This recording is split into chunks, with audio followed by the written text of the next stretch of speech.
Dependency is a difficult situation. I mean, we often look down on people that are panhandling and asking for money.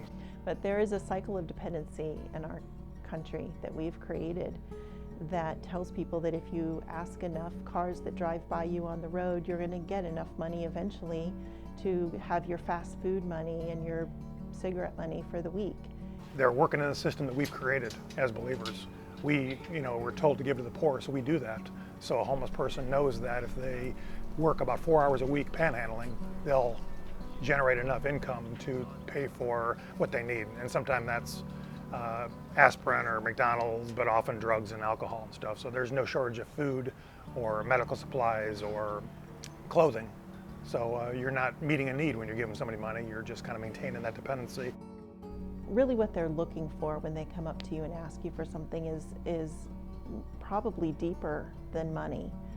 Acknowledging them, introducing yourself, making eye contact, treating them like you would treat your neighbor who comes up to you in your driveway is important to acknowledge that they are people that are made in God's image, just like we are.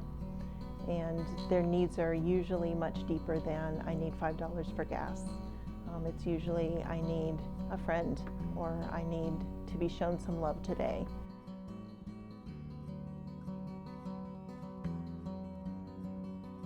My name is Wendy Caberto, and my husband and I run a nonprofit here in Ocala, Florida called Wear Gloves.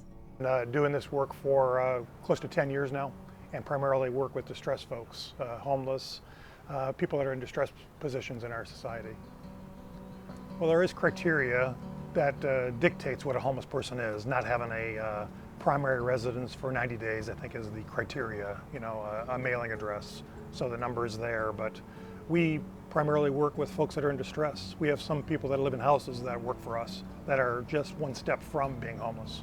We know that the state is reporting close to 2,500 homeless children that actually go to Marion County schools that are documented. We know that that number is low because we serve so many moms that are living in their cars with their kids that don't want to report that they're homeless because they don't want to lose their kids.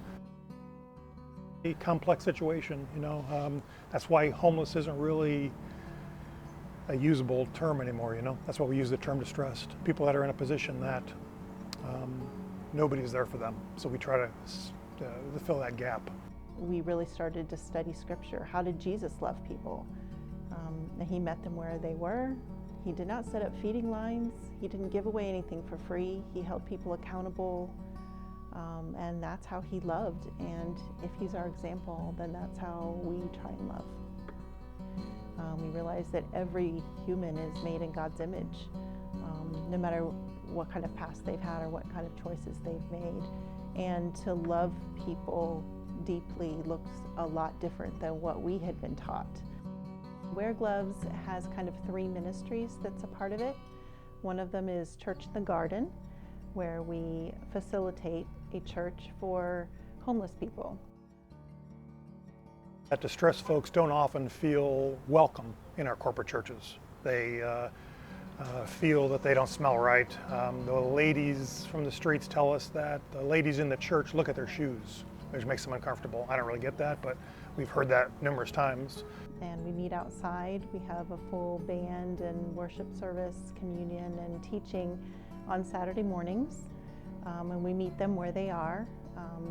And they basically lead and run the church, sharing testimonies, playing music, and serving all of the food, and set up and tear down is all done by them. It's really church that's outside for folks that live outside. Cool thing about that and kind of the goals of Church in the Garden is not just to provide that worship service for distressed folks. It's really a way to break barriers. We do church around round tables and picnic tables where folks that live on the streets and folks that don't sit together. They read the Lord's Prayer together, they eat together, they sing together, and that's changing things. People are seeing street folks differently because they're worshiping with them. It's kind of beautiful. One of the other things that we do is we run a job center called the Dignity Center, where people can come in and earn things that they need instead of having to panhandle or receive charity. It's very difficult for folks in need to earn what they need. Nobody is going to give a person that lives in a tent a chance for a job. So we started it with the intention of allowing folks to come in to the Dignity Center and work for what they need, whether that be gas for the car that they're living in or help people transition from a tent to housing. A lot of our homeless friends, we've learned, don't like to receive charity. It makes them feel less than or different than other people in our town. They like to work and earn the things that they need, just like everyone else. So that's what we allow them to do by creating art, working in construction, printing t-shirts, making jewelry, whatever we can come up with that they can make with their hands. We don't pay cash. We pay the equivalent of $10 an hour to anyone who comes into the Dignity Center, but they get paid in whatever their goal item is.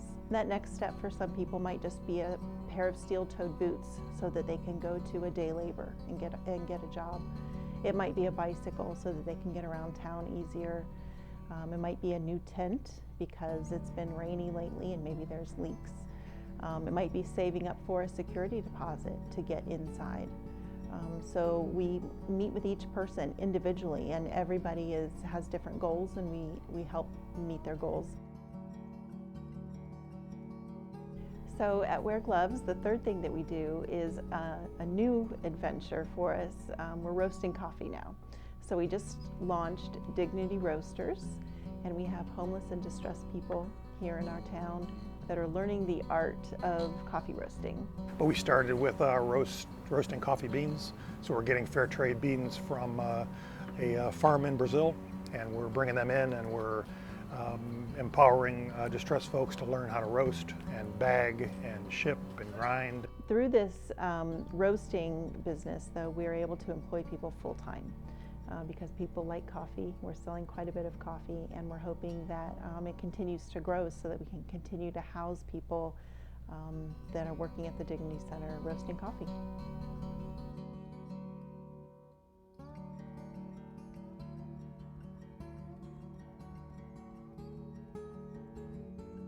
I mean, we understand the greatest commandment, love God, love others. One thing that's very important for us all to really understand is that we cannot truly love God unless we are seeking to love those that He loves, which is everybody that God puts in our path.